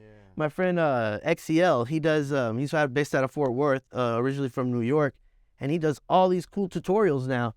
He's like the tutorial king on doing different cakewalk, Fruity Loops, and production software, DAWs, and he puts them all on the internet. So that's a dude that was at a very early point in my whole conception of this idea called Valley of the Kings, walking in through the door and just vibing with me and being like, this is cool. I was like over 20 years ago, That's crazy. But that's pretty cool that he's putting that out there, because Man, YouTube is a whole university, a whole freaking universe of different things that you can learn and like tap into to expand and teach people about the things that you learn. It's also a great way for a person who creates content. Even if you're a music producer, you create content. It's a great way to give your product different legs. Now that they like to tell a lot of producers now is like, make sure your song has different ways for it to make income, as in getting it placed in movies, as in creating instrumental albums that you can register in digital distributors, that every play now goes into your pocket. And rather than wasting a whole library, I've met producers who sit there and make libraries after libraries after libraries, where it's great, it's efficient. When you go to different labels, they want to hear that. But also, it's great not putting those songs out to a point where everybody can be to the highest bidder, and just put them in a place where people can stream them and see how that can build for you. If these beats aren't going to have a home and they're stuck in a graveyard, go find a different way for them to still move. Have friends that are content creators, that be like, hey, do you need a theme song? Hey, do you need an interlude song? Because every time it gets played in your stream, it goes straight back to money going into whichever PRO I've registered this particular, song under. Yeah, okay, explain to that PRO, what exactly does it mean? Well, how much is it important for you to take the right steps for you to get the most out of a song, whether it be just a beat or a song? Can you walk us through? Because I don't know if maybe people or artists that are coming up realize what it really takes and the steps necessary to make sure that those little plays here and there benefit you and you get the most out of your money. First off, if you're going to even invest in the music industry, learn how to network, shake hands, show up to places. Don't give yourself the idea that this is, I'm just brown nosing, I'm just ass kissing. That you already lost right there. You have to interact. You cannot be a hermit. You cannot be a digital hermit and be like, oh, I only use Facebook, to express yourself, like a Dear Diary moment? No, Facebook is not a diary. Then people will tell you that. But then if it is a diary, then how can you use that persona that you're being so vocal about and monetize it? If you're going to bitch every day, make your bitching a little bit more specific. Bitch about the brand. So then, you can have people constantly populate your comments and have something to be relevant about your bitching, rather than you being another person saying, I hate Mondays. Why? What particular event about that Monday, about the that do you hate? You got to go back to work. Oh yeah. So when we're talking about the creation of a song, you want to make sure that is the most important thing you got. You have others that are going to listen to it and give it the feedback it needs. Gotcha. Then go to the lab and create. Once you've gotten that out of your head and the budgeting out of your head, go and create. When you're stuck there creating, make sure you have the right people in the room and don't have the wrong people in the room. Sometimes the wrong energy, hey, I'm just going to be in here doing one thing and I'm just going to tell you, add the triangle. It's very important to see who's in the room because you're sharing now the points within the creation of this great song. And even the one dude who's back there rolling your blunts or going down to the liquor store or whatever, you're going to need to give him his credit. We're all in here together. So if you're not going to give any credit where it's due when you're making this serious, because you get caught up in situations too where you get a lot of people who create, and there's no paperwork being exchanged. Be smart about that. I mean, yeah, you can be there and create, but sometimes some people are hermits with their music. It never goes anywhere. It gets stuck in that drive. So make sure that also the person you're creating with isn't a audio hermit, or isn't somebody just wants to take and just keep it for themselves. Why am I going to give my input in this room if that one dude in there isn't going to make the world hear this thing? And why do I want to even ask for credit in a thing that's going to go back in 12 volts? And that's sometimes when I walk into a room, I'm like, let's worry about it till we get to the stage where you actually have money to put it out there. And then I'm going to be like, come on, let's worry about what we need to worry about. And yes, it is kind of double-edged sword. Again, I love to say that because this is what this industry is. It tells you rules that you should follow. But when you get there in the real world, oh man, everybody wants you to bend. Everybody wants you, oh no, not right now. I don't want to sign this right now. No, let's do it on this day. How are you going to, you can't just always shut people down too. You can't be, no, we're going to do it my way. You got to work with what the industry gives you and be smart also about the people you want to work with. Yeah. After you got the team, then you get to making the product right. Now you're vibing with the producer. You're vibing with the musicians in there. You're creating now the sound palette of creating a song. What are we doing? Are we doing R&B? Are we doing dramatic music? Are we doing a sad song? But what is this whole beat selection that we have talking to us? What are we going to write this song about? Once we're in there, we're in the groove. We love what we've created. We're going back and forth on the product. Now we're going to wonder what's the next step. At that point in time, between you and the artist, be like, what are we doing next? How's the marketing after the creation process? How's then the mixing? When we mix it, are there going to be certain elements that we want to put into it versus the the recording? Because, sometimes the artist will go in there and record it without auto-tune. Sometimes they'll go in there and want certain parts to be distorted, certain parts to have a filter on it. And that all is post. Maybe I'll do a little sample of it while we're recording so you, the artist, can catch a vibe of how it's going to sound. But the final, we're going to do it in post, and we need to think about that. Does the track even call for these extra overproduction techniques that we're doing? Or just putting too much on top of it? Once that's all done, I go back to the marketing. What are we going to do to create all these people that we've given a song to listen to it? What's going to be so awesome about my product that I put in an oversaturated market full of everybody holding their product out? Like, listen to me. How are you going to get, okay, what's then your listen to me thing? It's going to make you stand out from everybody else. So most studios don't even want to deal with you at that moment. Most studios are like, hey man, have a check, you figure it out. Peace out. I don't like that. I kind of want to know where these things are going, and I don't want them to go in a conventional manner. So if people want to release music on their distribution or go to a distributor and go the simple route to having press, people that control your press, people that control your image, and that shebang of the team, cool. But then there's also other aspects where you can control, be your own manager in a way, control your own image, see how you can manage your brand different than hiring a PR person. There's this. It all can be in social media, like an email to somebody for you to be booked, but you still the one running it. Like, you can create the narrative of how you want it to. Or maybe you don't have to go and book yourself the traditional ways and go find a open space like a Metaverse stage and find a way for you to, as a artist, promote your music there. That's free. Those stages are free. You can literally go into a world, and if you advertise your appearance in that world the same way you advertise the way you push your single, how are you not going to generate traffic? Right. So those are the things that I like to, once we have a hit, how are we going to get people to consume this hit? How is music even being consumed these days? The average music that we listen to comes out of where now? TikTok. Boom. So 15 seconds, 30 seconds. So what can I do now to make my song? Because nobody's listening to the whole song unless it's being played in the club by the DJ or the radio station through its marketing that it usually does. So with the TikTok song, a lot of artists come up with dances, challenges, and one little technique is what they do is like add this song to the last photo on your album and watch it certain effect. So they give you suggestive things of how you can help me go viral, and I can help your little moment in time go viral too. Let's work together. These are new marketing techniques that the average dude writing a song isn't even thinking about that shit. But when you're in here, at least with a good creative brain trust of people in the room, you guys, there's already somebody in the room thinking 5 steps ahead in the social networking what this would be awesome as. There's always one person in the room going, man, I already got to dance to that. Gotcha. Okay, that guy's in charge of figuring out how to make this, choreograph it. And then once you choreograph it, let's figure out how to get the influencers.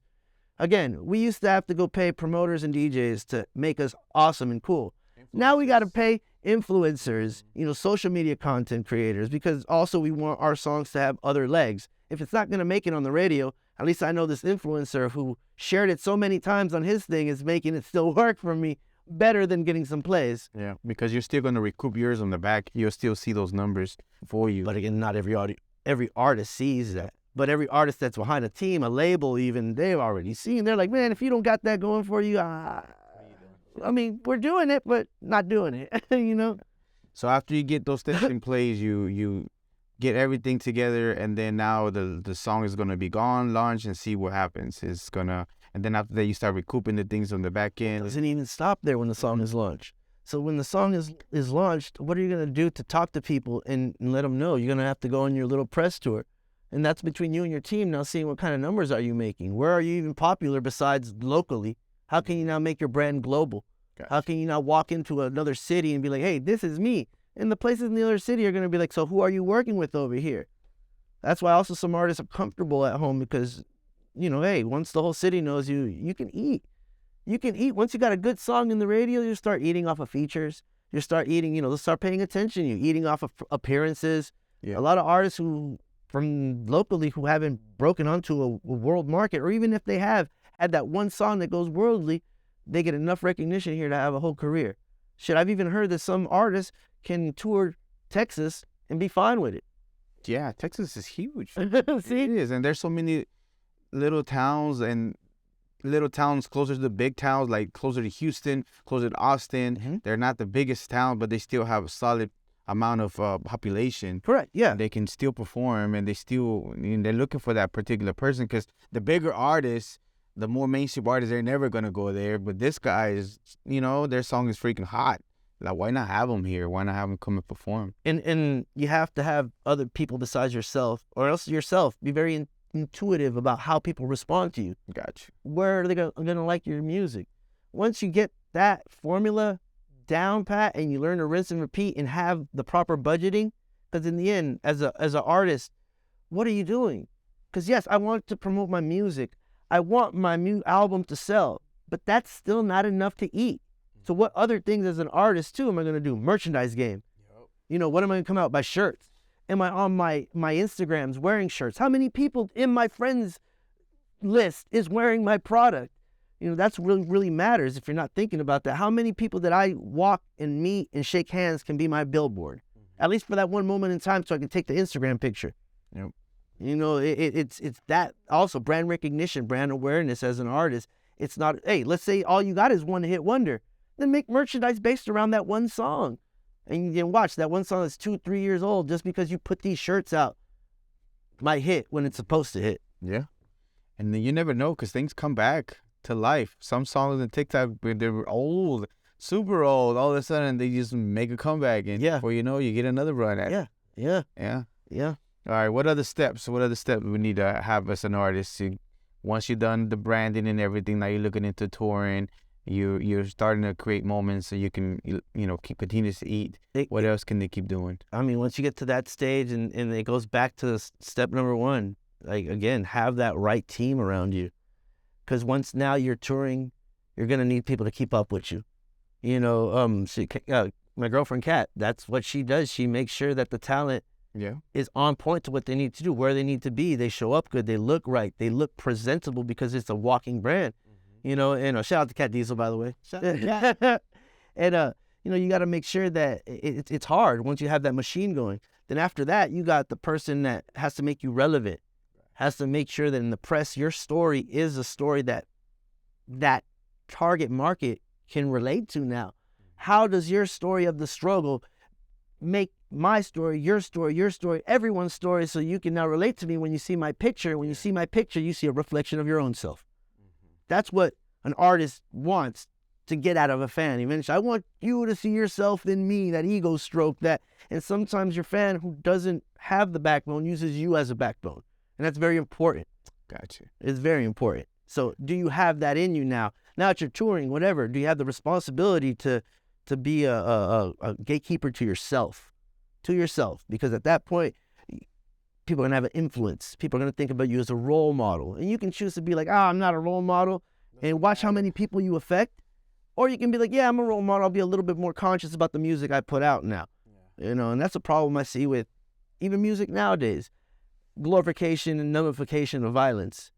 To where even to get noticed, you have to talk about violent experiences you've gone through. And there's the ops that they already passed away. But who are the ops? Some artists that are famous are still famous off of selling the same bag of dope they sold in 2002. It's still the same bag of dope, the same street that we holding down, that homie died over. And in the end, I feel like some music is just straight up disrespect to maybe memories. Memories of first off of a culture, and then memories of people that we hold near and dear. We numb, making fun of people we've buried. We can't numb that. We cannot normalize that. We cannot put on TMZ a murder of a creative mind and be like, man, I'll wait till the next one. It's the same thing with school shootings. We're just going to normalize acts of violence. And when we do that, then What happens? It's not normal. I mean, None of those things are normal. No, Those things are like no common sense behind it, no logical. There's nothing you can do, no matter how many times. We should realize that shit is not normal. It's not okay. But they sell us that image. But it's up to one to decide, like, no, we're not gonna. Even though it's a occurrence that happens often, it's not going to be something that, at least for me personally, I'm gonna say that this shit is not normal.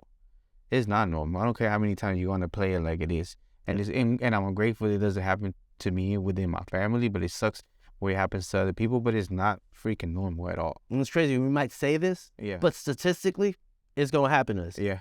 It's gonna happen. As a male, you're gonna be a victim or know somebody that's a victim of gun violence. Yeah. Crazy. That's crazy. That's not, But what we can do as respective and type of members of society we are, entertainers, we can be vocal, especially with platforms like this. And yes, we're gonna be promoting music, but be a little bit wiser when who you're promoting, how you're promoting, and pushing it up there. We are the people holding the cameras on. They're not going to get famous if we don't film them. The minute we stop filming that, we're going to stop seeing the value of it. Right. And the more that we keep education going, and the more that we keep education of music and culture in the schools as well. Because, what they do take away from us is identity when we go into schools. They want us to be the next great whoever, get another job, resume, and go to wherever to feed the system, spend your money on the weekends, and rinse and repeat. Get in debt in college. Yes, and get credit cards. Get lots of credit cards. A lot of credit cards. Spend money you don't have. Yeah. All right, so let's get into the Valley of the Kings, because I think you were touching up a little bit on what you were talking about, the artist and what it takes. So, and after you get to that, it's never ending, right? To keep growing the artist, and you're just gonna have to repeat a couple of times. It's a rinse and repeat process. Yeah. Once you got those key elements, you realize that the next step when you go and do music again, you learn what you did wrong, and you learn what you did right. Every time that, from my experience, working on an artist, different artists on their album, you get accepted into their family, and then once you're done with the project, you get spit back out into the regular world. So how do you stay fresh and stay not used up is what you gotta know as an artist, even producer on your team. How do you keep your team still loving you? After that, how do you keep everybody still excited? Because you got bands like Rolling Stones who've been doing it for so long. How does not that become a job where the dude's like, man, I've been hearing your shit for over 30 something years. I don't want to be there no more. But they still go to the stadiums and sell it out. That's exactly years. Because it's good business. And in the end, that's what we are. We're in the business of entertaining. All the other stuff is great. It's byproduct. It's ego strokes. We love it. We look great in designer clothing, sponsorship clothing that we didn't pay for. But in the end, we're creating. That's in the end what we're doing, just creating. I like the fact that you touched up earlier on the fact that who's going to be involved, because all that matters as far as whenever things get distributed, who is going to be what and what percentage. So later you don't have problems with people like, I was there. I said, yeah, a few times, and that's on the song. Yeah. Now you have problems because that person, he wants in. He was in. He wants in. And you got to respect that. You got to respect that. Everybody's time is valuable. That one dude told you the yeah. You let him into the room. And guess what? That yeah. Try listening to the track without the yeah. It's going to matter. It's going to matter because that one dude who has probably the least experience writing a song has the most experience on where stuff is going to fit in the best. Yeah, because he's a fan of maybe just the music, and he understands, he likes he hits, and he understands sometimes when the things that he be listening to, this is what they be doing. Always keep that individual. Yeah. Always keep what I said, virgin ears in your studio. Keep a person who hasn't been completely distraught by the industry and still can listen to a CD and be like, man, I really like that song. Why? Because I like it. Yeah. No ins and outs. No, the engineering here was, the tweaking of the mastering was so. I've been jamming that song, so I get into a mode where I jam a song for like a week, 2 weeks, a month, once. Yeah. So right now I'm in that song. It's almost a year old. I think it's like a guy from Africa. Okay. I think it's called Calm Down. Okay. Baby, calm down. Calm down. Yo, this your body, it puts in my heart for lockdown. It's got a nice little freaking mellow. I really like it. I don't even understand some of the things, but it's a freaking vibe. It just makes you put you in the picture of a beach and dancing with your significant other, just jamming. Yeah. I don't know what it went into the production, but man, it's a whole vibe. The song is freaking beautiful. Those are opinions right there. Those are where you can remove yourself and get that opinion and then be a better producer. Yeah. Because again, feeling. I'm always going to be a big preacher of feeling. Just like Rick Rubin. If it don't feel right, I don't want to mess with it, you know. And if I can create too, also, when you're in the studio with people who are shy, or it's your first time, like, you know, new engineer, new studio jitters, I got to break the vibe now. As a producer, engineer, I got to break. What thing can I remind him of his house real quick, or his friend, or if he brought his friend with him, let me try to break the ice with the home. You're trying to build a rapport already off the bat to try to. You have to. Like, I've even been in sessions with, you know, famous producers like DOC and even Stevie J, where there's a conversation going on before we press play. Like, I need to know where you're at here. Yeah. Musically, not mentally. Mentally, I'm already invested. I'm here. I already done the research. But musically, where are we? How mature are you with the way we create music? Mm-hmm. That's always really important. I don't say there's no problem with not being mature in music, but it helps you figure out which direction or where we're gonna start, and you not getting frustrated or creating a plan of how we're gonna attack this project. Exactly. That's dope. Okay, so I forgot to ask you earlier, the decision for you to go to school for audio engineering and all that, is that because of the love of music, or because you felt more into the production? The love for the production part is more where you still make the music because you do it for yourself. But as far as being in the engineer, seeing that effect, that face expression, that one phrase that said, "Yeah, you make me sound the best I ever did," that's what you fell in love for mostly? And is that what kind of made you decision to go to school and learn more about it? I fell in love with the creation. I fell in love with every great song has some story behind it. You tell me. That's what I fell in love with. Everything else is an awesome byproduct. That's what I really think. The fame, those awesome experiences you get with the people in that room for that brief moment in time, awesome. But it's just the creation of it. Even if it's just a creation of making a synth we're going to use on a beat, that's not even part of the creation of the song. You know, we're going now changing up what phases of creating do I enjoy the most now in music. You know, I like that instead. Where do we move from, I can't get the cymbal right, I can't get this lead in the song right, so let me bring a musician in. That's more interesting to me than the other stuff that people really come into the industry for. Gotcha. The money is awesome, yeah, great, thank you for it, but in the end, it's something we're gonna spend to be better. We're gonna reinvest that money into our careers if we're smart. Yeah. So it's nothing that I get to sit there and be like, look at all this money. The money pile never grows to the point we want it to. It's just how it is. Look at what I made, and look what I'm going to make. I keep it going, and I keep it going, because the key word in this game that a lot of producers told me is consistency. Consistency. Consistent. It's just a common word. It's consistency. You keep on doing it, and people don't stop seeing you do it.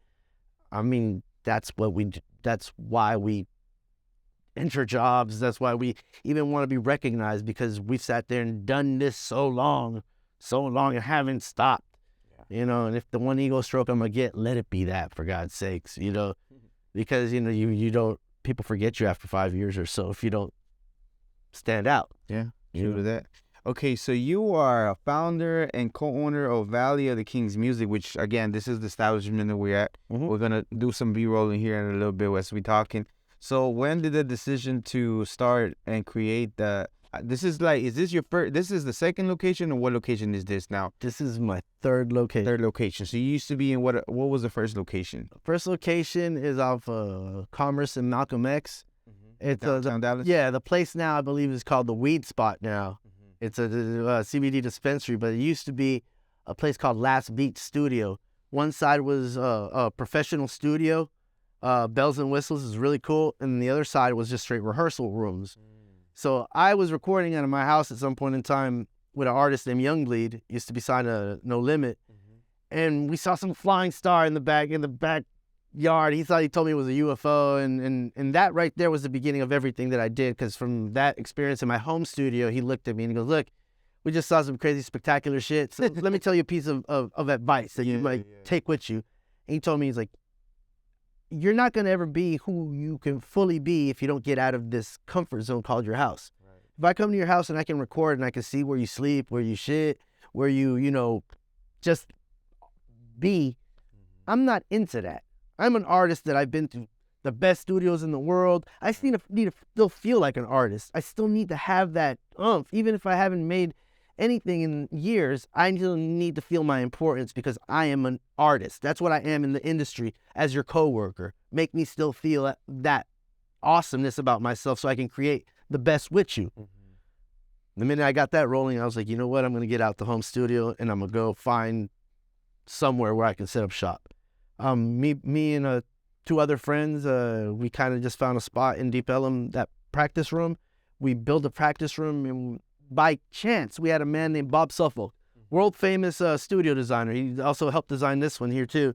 Actually designed all of it. Nice. But he came by while we were trying to figure out what to build, and he's like, "Oh yeah, I'll build you a room here for this much. I'll just do the blueprints for y'all. Y'all build it."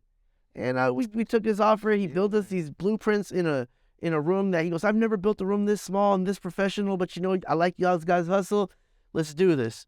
So in that little practice room, we built this half Livy. It's a Livy design mixing room that, man, I was in there grinding for 4 years, doing the best right there in the middle of Deep Ellum, right during Katrina and stuff like that. I could just walk out outside and population will be walking by and you pass out your flyers and you're gonna get a client or two if you didn't have a good day. And there's people there consistently performing too with different artists. Yeah, back around that time, yeah, it was all packed. But then what hurt my business was at the time that the crime just got like all crime here comes in waves.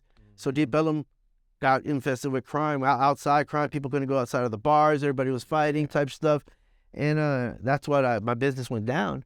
And that's when I said, man, 4 years was kind of enough there. Where can I evolve and grow out of? Gotcha. Good old Craigslist though. I found my second studio on, and at that time I met this talented engineer named Tony Griffin, and he used to record the radio tags for 98.7 K-Love. Nice. He used to do all that stuff there, and I entered into his facility. We had a great conversation, and I said, how can we enter a business deal where I can take over the lease and you could still do business here? So we figured out something, and he became like this older, I was like in my late 20s at the time, and this is older 60-something-year-old man who gets accredited by the school I went to. So the school I went to would go to him to accredit their whole curriculum. Really?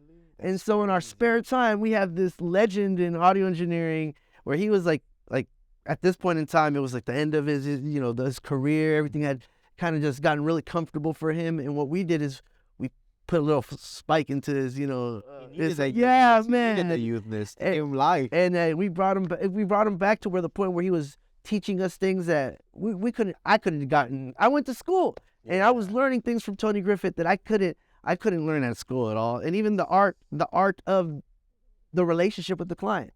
That's something right there that every audio engineering school needs to just have a yearly curriculum, because it changes. Yeah. It changes the art of the client, the personalities, everything. The evolution, music, I thought was awesome back in the Dallas dance boogie times. That was awesome.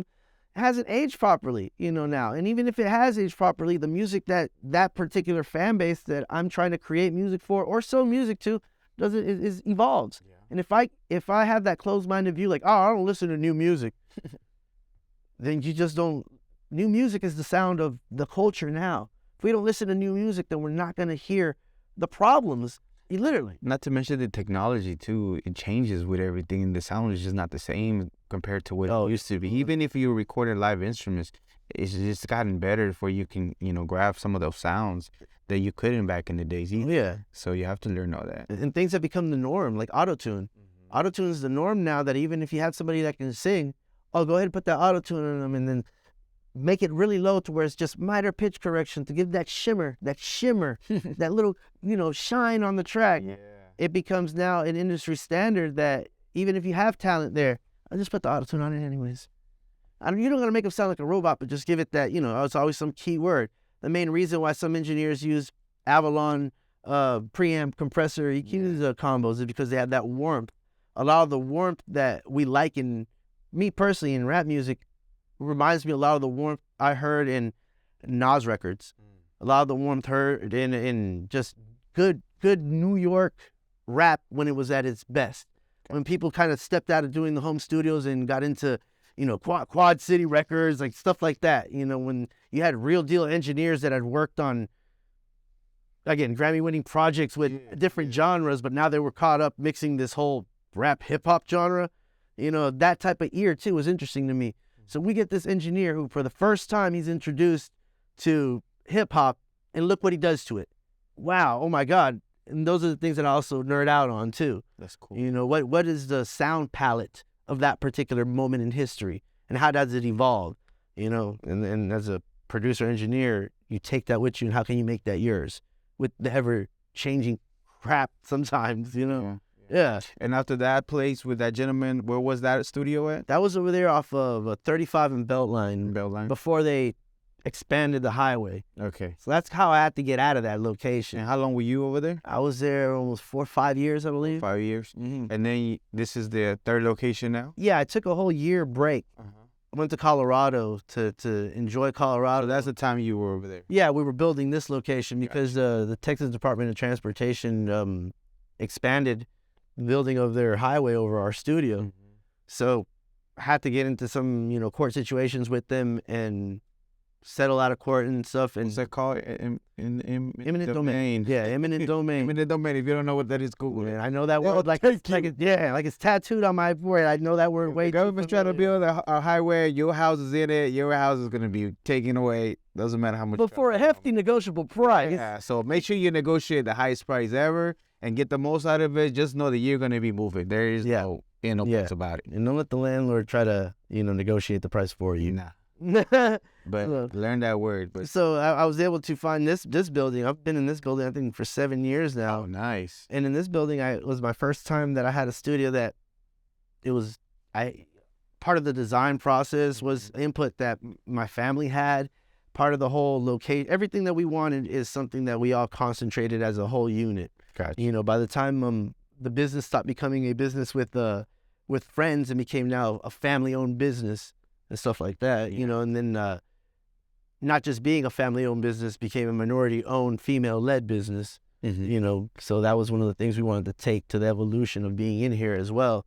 We wanted to change the business model that we had going on, which was generally just catering to a rap community and trying to grow a fan base like that as a studio, a lot of having the infantile notion in their head of a lot of, I'm going to be the next Motown. You had to get rid of that, So when I came in here, I didn't want to have this, this is the next Motown. No, this place here is a creative hub. There's places where anybody can get together and be. Either you can be on front of a camera or you can be musically, just be. I want to have the best of the best in every single room and not worry about them. Oh, he's going to steal from me. He's going to, There was a point in time in a recording studio that you had Bob Dylan, you had Roy Orbison, you had George Harrison from the Beatles, and you had I believe it was Willie Nelson, and they were on the band called the Traveling Wilburys. And in that, there's no Bob Dylan, right? Yeah. So they're Traveling Wilburys, and they all were there because they recorded in the same studio. And then during break, they'd be like, "Shit, we're over here recording in the same studio. Let's just get this band together." And history. That band right there, you're never gonna see. Tom Petty was in there. You're never gonna see all those superstars like that play, in the way they got together. Just generic, not forced, not whatever. It was a place that you can congregate.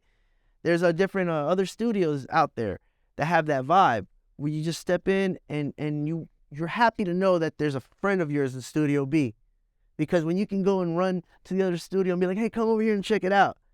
I love that. When I can get an artist here that's recording folk rock music and go to the artist that's over there probably recording a whole nother genre, step in here, and maybe that artist is like, "Hey, let me get a quick verse in there." And then you as a producer, engineer are not creating a new genre because you're mixing different sounds. That's how Santana, whenever he was creating his sounds, he was hearing mariachi and he was hearing some other type of sound.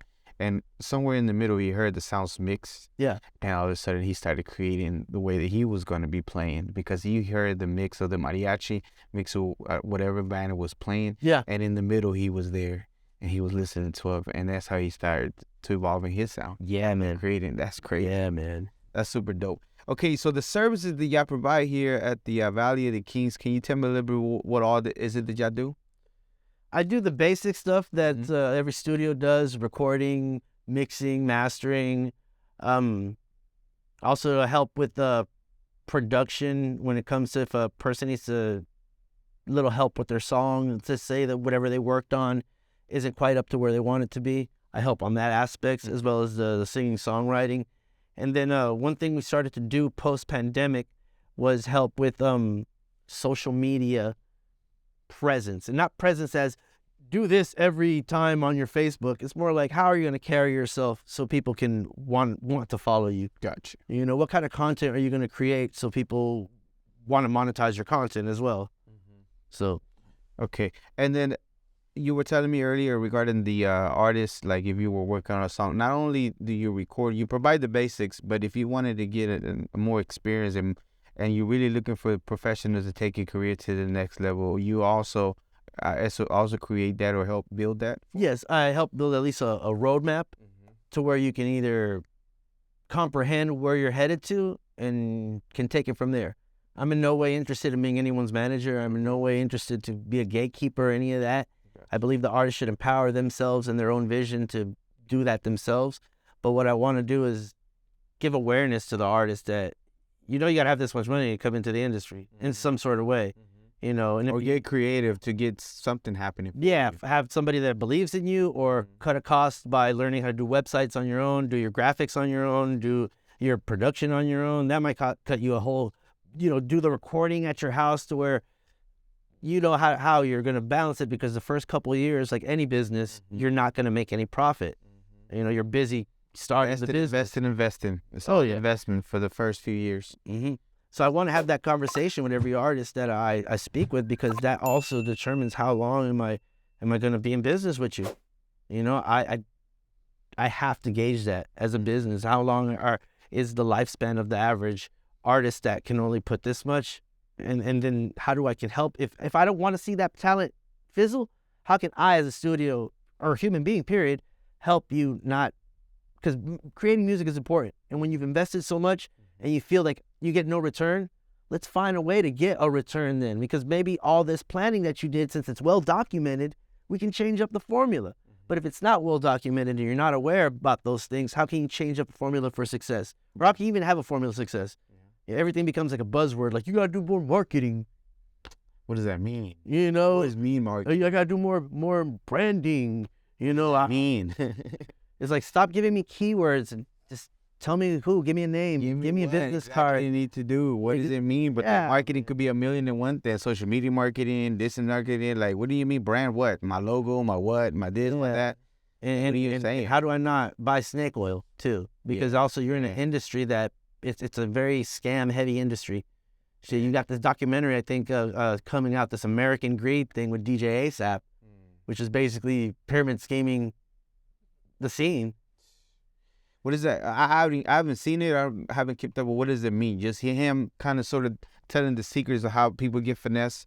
Like people with a dream that want to make music, and all of a sudden they get. Yeah, I mean, the industry has a lot of people that sell wolf tickets. They feed on your dream. They like the ability of you trying. You know, they sell you the dream. They find a way to dry out your budget.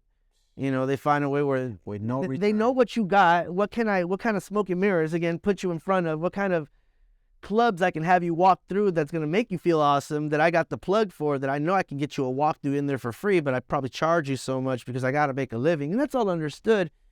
But do you care whether once the budget's gone, do you care where this artist goes, or do you only care that he feeds your machine internally? The music swindler. They put you and sell you in a beautiful club and shouting out your name, and all they want to do is take your funds. And the homie is like the promoter. Now, there's nothing wrong with having to stay in business. Now, if you know an artist that's all you're gonna get at that place, well, you know, you better get yourself a photographer. You better shoot a video in that place. You better, since that place is hyping you up, you yourself better make sure you document all that. And then that whole month is just like, look what I did. Look how badass I look. You know, that's the trick, man. You know, if you know you're gonna feel like you're gonna get finessed like that, if you're even gonna take that negativity towards it, like, no, make the best out of it. Get the best out. Make it the best out of it. Tell your aunt to hold the iPhone the whole time. I mean, do something that doesn't make you feel like You're a victim. or discouragement. Took advantage of. Yeah, the music industry is full of a bunch of fuck moments. Just God damn it. But when you get those highest highs, when you really bust your ass, they're very rewarding. Very rewarding, and it feels easy. That's why they have this overnight success. Because once you get the formula down, oh man, it's just rinse and repeat. Not to mention those particular moments really do challenge the fact that, do you really love this? Are you doing it as a hobby or something that you thought that you would make it, or this is challenging to realize, like, do you really love this stuff to keep pushing after that happened, to keep going and keep doing it and figure out different things to push you higher? Yeah, you gotta.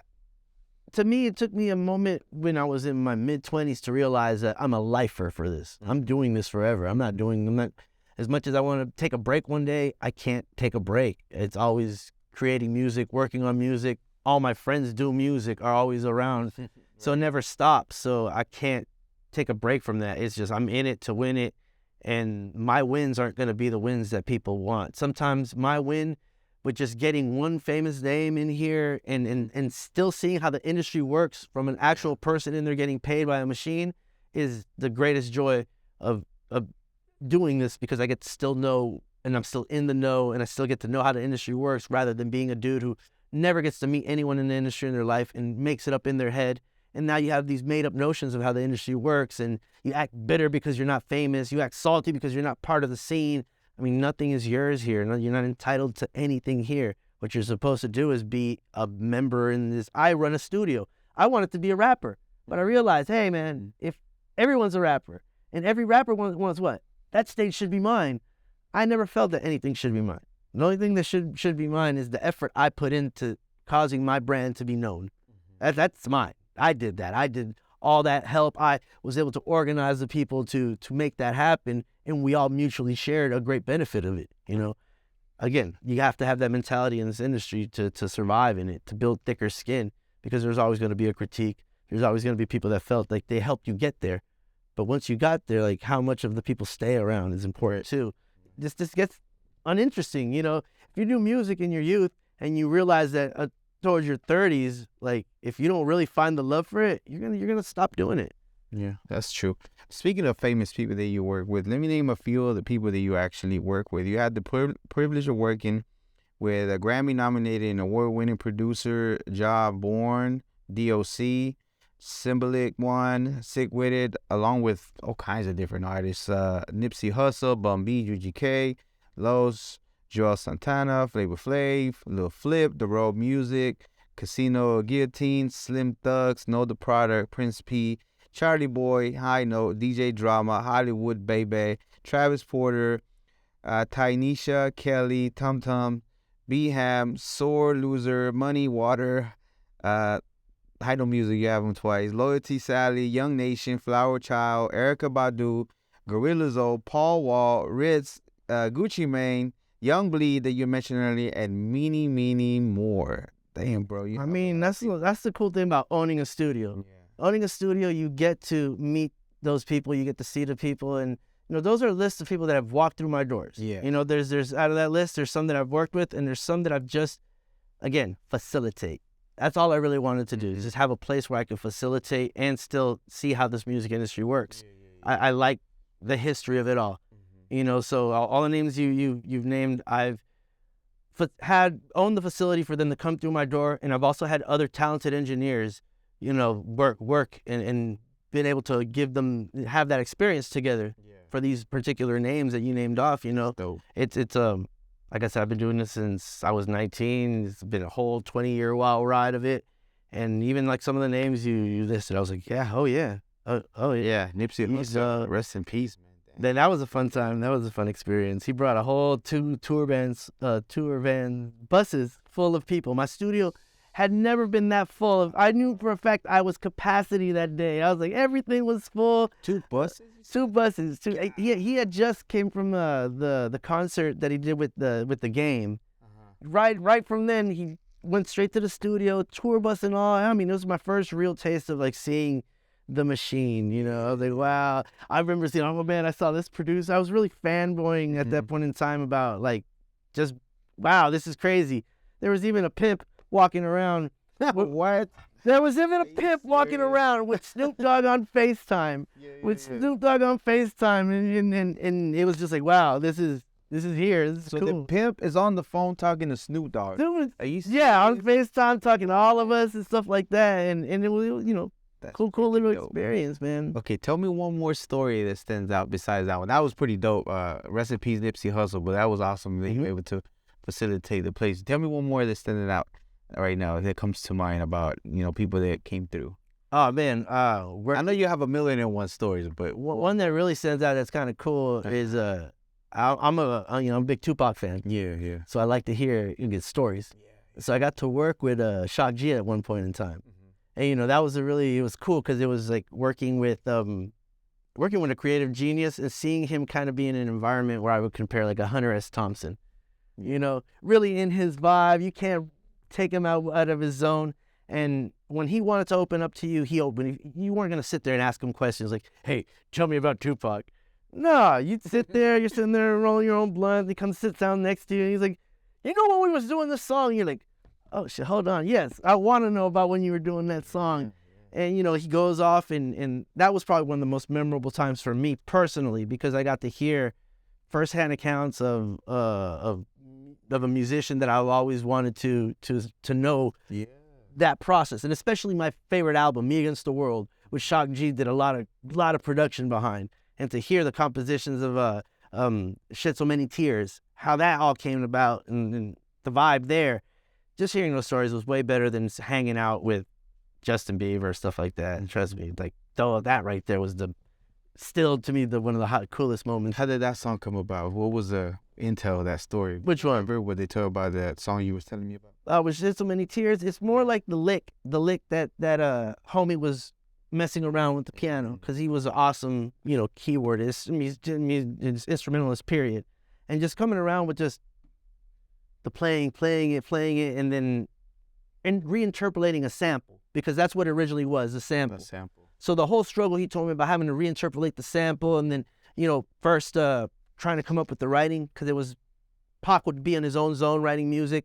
And then, you know, sometimes there'd be a little interjection. And since homie was a producer, he had to always really figure out a vibe, like to get Pac to open up and just describing how he got Pac to even just mess with his voice or even do those little things that producers do to discover those eureka moments. I really liked it, like him telling me that Pac finding his inner, the voice that we all now like stuck in our head, trademarking. Yeah, that's pretty dope. Awesome. We're running a little bit out of time. I appreciate your time. Thank you again. We'll shoot a couple of B-rolls to show the great studio that you have. But you also have other stuff going on too. Like you have a barbershop and there's the room that you do. I don't know if you have used to performing or practice your performance. Yeah, so like that, right? So every room here I like to have for some sort of creation purposes, and it's not just music. It goes with the culture of what we do. Gotcha. So what's part of the culture of music is looking fresh, staying styled, you know? So that's why I made sure there was a barbershop. Because sometimes there's a lot of video shoots that happen here. And maybe that artist doesn't have time to get that edge up or the barber wasn't available.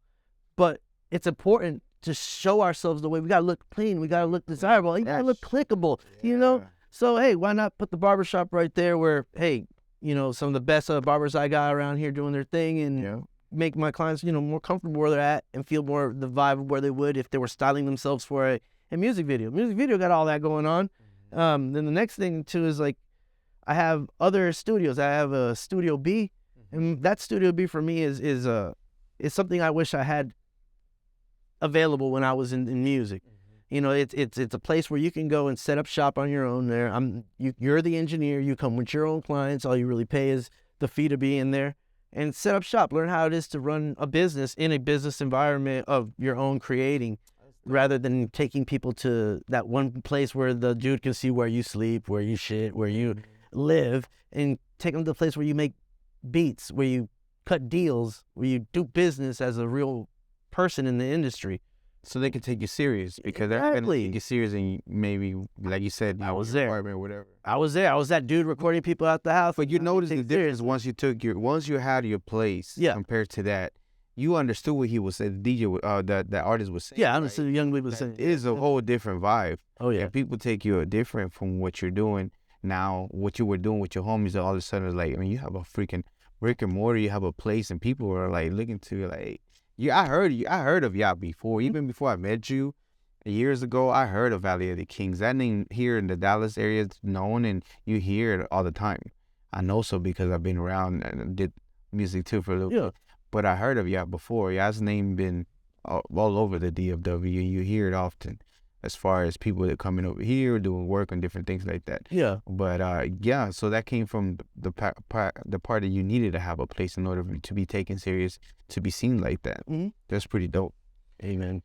Okay, so tell me all your social media, all projects that you have going on. I know you was telling me you have a single. So you do music still now for you. Well, I do music for fun. I'm like, once everybody's gone and I still got energy, I'm like, hold on, I still got a bug in me. Yeah, and I'm always producing, like, like an artist draws. I mean, producing music to me is that when I need to chill or do something like that, I'll make a beat. So I have a lot of beats in my own personal storage, and then I'll bust them out. And writing a song is pretty simple. So if the creative juice is in me, boom, I'll go ahead and do it. So right now, like, I got 2 singles that I've put out on my Billy Syn page on my Spotify. Yep. And slowly throughout this year, just putting out all the music that I've recorded in the last 3 to 4 years. I have a lot of music with High Note. I have a lot of music that I've helped produce that never has seen the light of day. That I kind of just want to stop being that audio hermit that I talk about, and I don't want to be that person that I tell you not to be myself. But again, so I do that. I got the Spotify Billy Syn. I also got on Instagram Billy Syn, Facebook Billy Syn. But then when you get to my Twitch, it's Billy_Syn, and Twitch is a whole nother beast when it comes to the thing. From there, it's like I've brought my music, but I brought the music now into combining it with the gaming and combining it with the being a content creator in its essence. When I go on Twitch, I stream. When you're a streamer, you got to stream there for like good 4 hours. So in them 4 hours, I have curated playlists where I have different producers that I enjoy on Spotify. So while I'm playing the video game, they're my soundtracks. At the same time, they're my soundtrack. It allows them to get paid, do whatever they're registered in there if the algorithm catches it and such. And then I'm promoting who they are, their brand, seeing their logo, where the album is coming from. On the other hour, I promote my own music. So I'm promoting my own self, or people that have worked in the studio, people working at the studio with releases. That's their self-promo time. And then the rest of it becomes more like a conversational or check me out playing this game, but still constantly plugging in my brand. Yeah. So besides just playing games, I'm kind of just really trying to tap into a new audience and showing them all this library of stuff that I've already made. And I can just introduce it to a brand new audience in a brand new way that they can consume it. And at the same time, see that I'm also a music producer, and I can add to their content, creating experience by giving them original music. So in the essence, I'm just really there streaming to promote everything I do here in real life. But hey, I'm not just stuck to in real life. I can also help you with the streamers, which is a growing business. The video game industry is a ever expanding, doesn't ever shrink at this point, So, and then the streaming market is a very large market to where you're getting your top-notch celebrities now, A-list celebrities coming out to stream or out of streams. So that's also another thing I really wanted to touch on is just the streaming. So again, Instagram, all Billy Syn, but when you get to Twitch is Billy_Syn. Yeah. Just because I wanted it to be a whole different vibe from everything I was promoting. Absolutely. And as far as any merchandise or anything that you do as far as here at the Valley of the Kings, and one more time, the information for Valley of the Kings. Address and the email or telephone number, website, whatever. Right, Valley of the Kings, man, located in 9550 Skillman Street, Suite 410. The number to get a hold of everything is 469-223-1591. And that's how you get a hold of it. And then social medias, you can send the DMs and I'll reply right back. That's it. That's it. So I'll put all the stuff on the description. Make sure we have make sure we have all the information there for you to make sure people find it. Now, as far as the shout outs, any shout outs you have? Oh man, shout out to Los, to High Note, man. Shout out to High Note. Shout out to everybody that helped me, do this. My former partners, business partners. My mom, my family. Those are all the people that helped with the beginning of this. And even when I moved into this, if it wasn't for dudes like High Note and Enrico and IQ, just helping the brand that I have get out there. It's important to have that foundation. If I didn't create that foundation with my artists, with my clients, the dudes like Munster, these are all people I love. And because they helped me at a very early stage to evolve with who I became and have become, it's important. Again, those are the people I really love and I constantly give a shout out to. And also, Valley the King, also, if you want to do some kind of release party, you can also talk to you about that, not only producer, because you are not focusing, but you are able to, if you needed to, have like a release party. You have to do that. So it's, I have this studio that's also a venue. So in the venue, I like to create parties that are different so the artist can express themselves and still be able to get that album release feeling. Right. I had a party here for Prince P, really talented artist that I've worked with for the last long time, almost a decade. And we created a whole experience here with him as well with Wolfie that the audience didn't know they were in on something. It's like we was seeing this experiment, how they would react to the music, how they would react to also the vibe. The Prince P's party was really got a dress for success look. That's his look, his whatever. So everybody that came through the door dressed for success, really sharp, really awesome.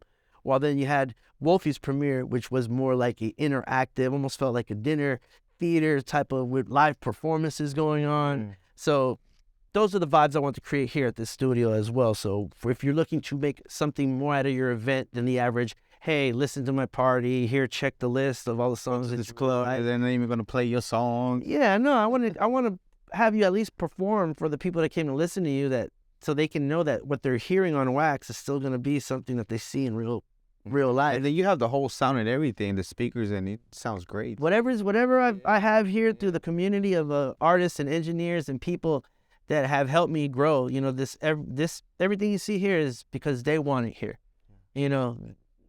This is not all by chance. This is all done on purpose. And the people that you meet through these doors that have helped me for so long, like Prince P and stuff like that, they create this vibe the minute you walk into the door. Why it feels like home is because artists like them take their shoes off, put it up, and be like, hey, this is home. That's dope. That's dope. And one more question that I have. So I usually say this one because some of things that happened to you in regards to like just life in general. So if there was a very important lesson that you learned in the music business or auto engineer that you would tell your younger self that would help somebody else, what would that be?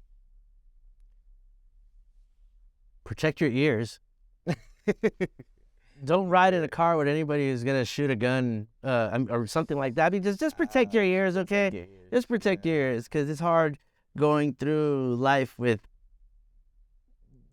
hearing things differently, Especially being an audio engineer. Oh man, yeah. That's freaking Just protect your ears. I know what you mean, because this one is not favorable because of I was in the military. Yeah. Put my freaking headphones, my plugs in. You got a perforated eardrum type situation. No, but sometimes it makes funny noises and stuff. But they gave me plugs. I just didn't do it, so I don't know what you mean. But it is important in the job that you do to make sure that you take care of it. So at least get insurance on it. Something. Okay, and then another question is something that I do usually in the morning times when I wake up is that I'm not immortal. I am mortal, and I will die one day. I got this from this guru that he usually does different things like that. And just to make me realize that I'm not here forever. I'm not wishing anything upon nobody, right? But we're not here forever. Eventually it's gonna expire. However, after you live the long, prosperous life, what do you want people to feel about your life? That it was well lived. Awesome. That I lived it. That I got up every day and I just lived it. Didn't care about anything else. That's dope. That's dope. All right. It's freaking crazy, bro. Like the fact that you if it wasn't because like you fell in love with music, of course, and realizing that you liked it, and then the fact that you could have easily taken that artist and said like, what you're talking about. I'm comfortable here. I'm making music. I'm doing whatever hustle I'm making, and then that's it. But you took that, and that was life changing for you to create and have locations at different places, right? To again, I'm telling you, your name as far as the Valley of the Kings Studios is recognizable in Dallas. So that's freaking dope. And not to mention the music that y'all put out, being everywhere, it's definitely global. So Billy Syn, you definitely are a global Latin factor, sir. Thank you very much. Appreciate you being here. Appreciate you having me here. Man, well, yeah, you can kick back, you can chill. Guys don't gotta go home, you know. You can still get all the B-roll and just kick back. All right, appreciate it. This was another episode of the Global Latin Factor podcast. Remember, we are just like you. We are people. We are the spice in this melting pot that it is the world. Till next time. Bye. Thank you very much for checking out another episode of the Global Latin Factor podcast. Subscribe to the channel. You are very important. It means a lot to us whenever you subscribe and hit the bell so you can know when we release new episodes. Again, it makes a big difference to us and we appreciate it. Thank you very much.